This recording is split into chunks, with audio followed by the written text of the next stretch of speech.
சிவாய வாழ்க வளமுடன். எல்லோரும் நலமாக இருக்கீங்களா?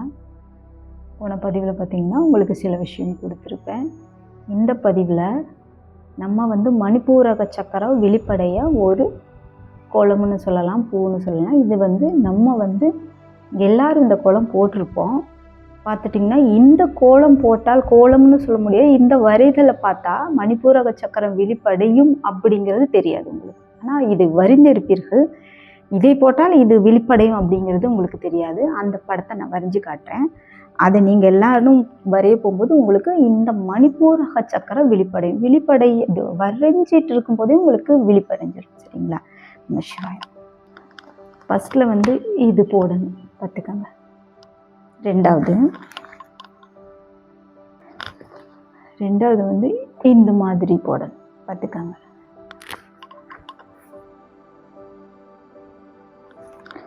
மூணாவது இப்படி போடணும் பார்த்துக்கோங்க. நான் 5 கோடு போட்டிருப்பேன் இந்த இடத்துல பார்த்துக்கோங்க. மூணாவது இந்த மாதிரி போடணும்.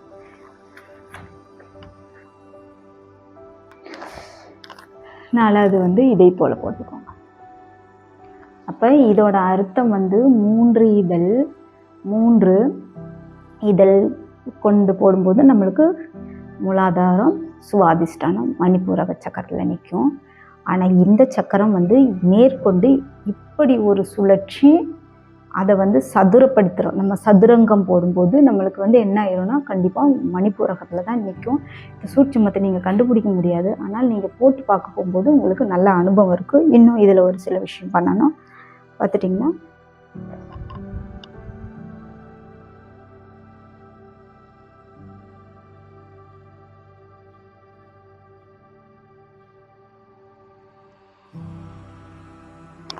இதில் நான் சுழற்சியாக பண்ணியிருக்கேன்.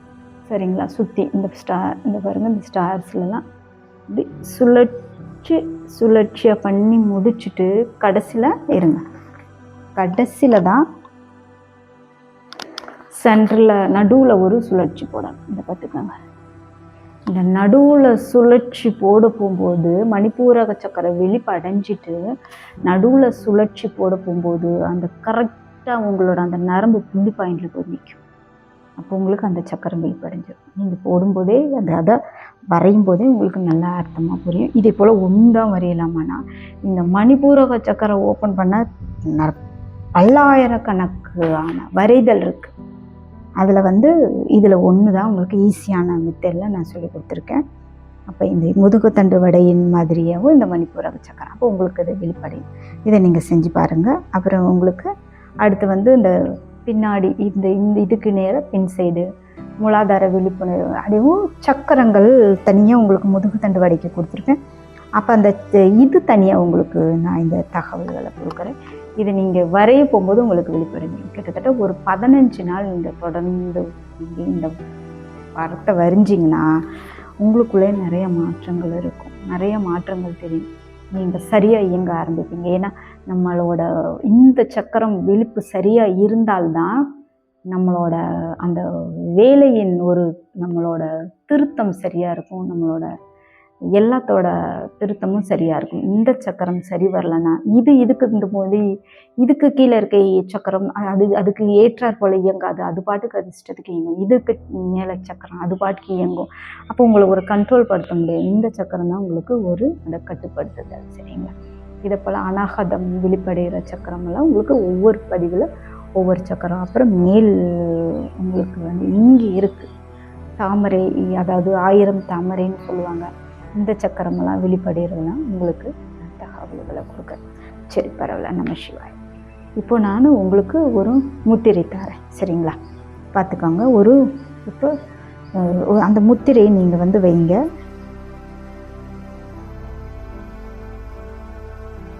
இங்கே வாங்க.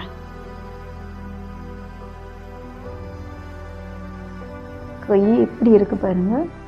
இந்த இடத்துல கேப், அது எது சந்தில் கேப் இல்லை. இங்கே பாருங்கள், இந்த கட்டை விரல் இங்கே ஒட்டிருச்சு. இங்கே பாருங்கள்.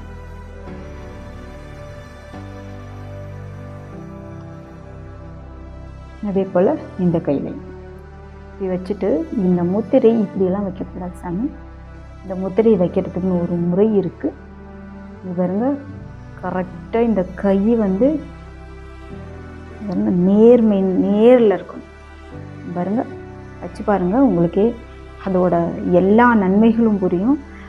அதனால நீங்கள் எங்கே உங்களுக்கு வந்து அந்த உடலில் வந்து நரம்புகள் வந்து சரியாகாமல் இருக்குது அப்படிங்கிறது புரியும். இது வந்து இந்த நேராக இருக்கும், இது இப்படி நேராக இருந்து இது இப்படி நேராக இருக்கும்.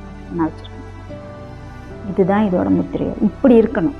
பிள்ளை கூட கரெக்டாக இந்த இடுப்பு பகுதிக்கு நேராக இங்கேக்கு இருந்து நமக்கு இது பாருங்க, கரெக்டாக இந்த இடத்த கவர் பண்ணி இது பாருங்க,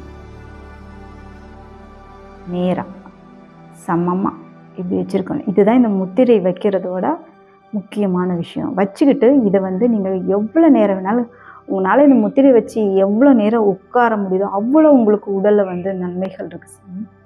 நீங்கள் வச்சு பாருங்கள், கண்ணு மூடிக்கோங்க, கொஞ்ச நேரம் கவனிங்க. என்ன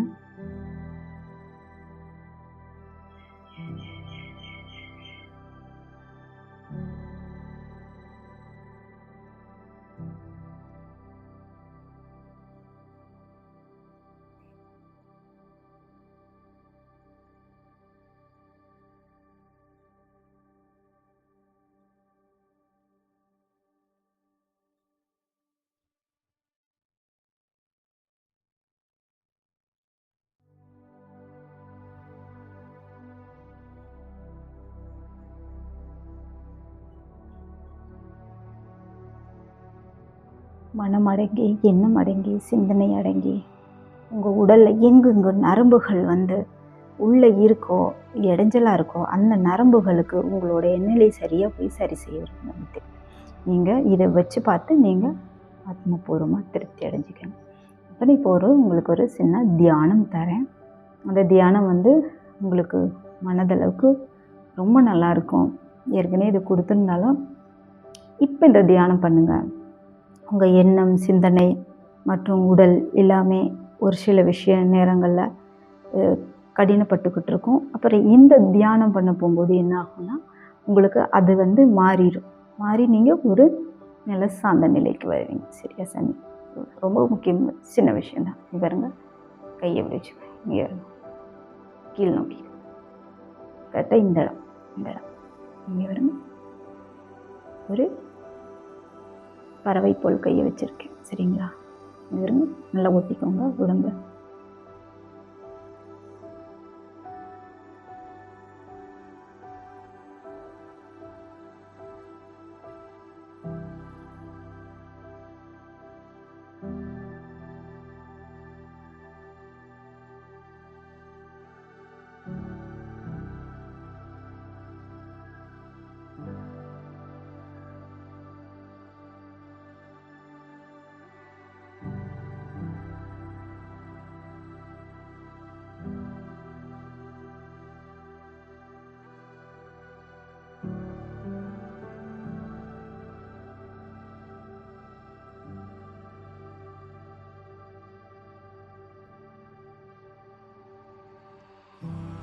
இது நீங்கள் எவ்வளோ நேரம் வேணாலும் செய்யலாம். ஆனால் இது செய்யும்போது உங்கள் இருதயம் என்ன பண்ணும், இருதய துடிக்கிற சத்தம் உங்களுக்கு கேட்கும். அப்புறம் என்ன ஆகும்னா கழுத்தை நான் மெதுவாக மேலே தூக்கணும் பாருங்க. அதே போல் நீங்களும் மெதுவாக மேலே தூக்க போகும்போது அந்த விசுத்தி அப்படியே ஓப்பன் ஆகும். வேகமாக மேலே தூக்கக்கூடாது, மெதுவாக தூக்கும்போது அந்த விசுத்தி அப்படியே ஓப்பன் ஆகிக்கிட்டே போய் உங்களுக்கு அப்படியே இந்த சக்கரெல்லாம் வேலை செய்ய ஆரம்பிக்கும். சக்கரை வேலை செஞ்சிச்சுனால இங்கே இருக்க ஆற்றல் என்ன பண்ணும், உங்களுக்கு ஆட்டோமேட்டிக்காக உள்ளே போய் எல்லா உறுப்புகளுக்கும் ஆற்றலை கொடுக்கும். உங்களுக்கும் ஒரு மன நிம்மதியாகும். உங்களோட இருதய சத்தம் கொஞ்ச நேரம் தான் கேட்கும். அப்புறம் அதுவும் ஒரு அமைதியாகி அது ஆற்றலுக்குள்ளே போய் அது ஒரு சாந்தம் அடைஞ்சிடும். இந்த தியானம் பண்ணி பாருங்கள். இது தியானம்னு சொல்லலாம், நம்ம தவம்னு கூட எடுத்துக்கலாம். சராசரிமாக நான் சும்மா சமணம் தான் போட்டிருக்கேன், இப்படி போட்டிருக்கேன். காலை இப்படி வச்சு உட்காந்தா நல்லது, ரொம்ப நேரம் இப்படி பின்னி உட்காந்தா நல்லது, பேக்கில் அதாவது பின்னாடி திருப்பி வச்சு வஜ்ராசனம் உட்காந்தா நல்லது. இதே போல் உட்காந்துட்டு நீங்கள் பண்ணும்போது உங்கள் நரம்புகளும் உங்கள் உடல்களுக்கும் சில வருடங்கள் தான் உங்கள் நரம்புகள் உங்களுக்கு தொந்தரவு பண்ணும். நீங்கள் இதுக்குள்ளே பயணம் பண்ண போகும்போது உங்கள் நரம்புகள் உங்கள் கட்டுக்குள்ளே வந்து அது இயற்கையாகவே உங்களுக்கு அது நல்ல பலனை கொடுக்கும் சாமி. யாரும் எதையும் பற்றி பயந்துக்காதீங்க. நம்ம உடல் இப்படி இருக்குதுன்னு நீங்கள் அதுக்கு ஏதாவது உரம் போட தான் வளர்ச்சி அடைகிற மாதிரி உங்களோட அந்த ஆற்றலை கொடுக்க தான் நரம்புகள்லேருந்து நீங்கள் விடுதலையாகி நல்லபடி நல்ல ஒரு நிலைமைக்கு நீங்கள் உருவாக்கி வரலாம் சாமி. நம சிவாய. வாழ்க வளமுடன். அடுத்த பதிவில் உங்களுக்கு இன்னும் கொஞ்சம் சிறப்பான விஷயங்கள் சொல்கிறேன் சார். நம சிவாய. வாழ்க வளமுடன்.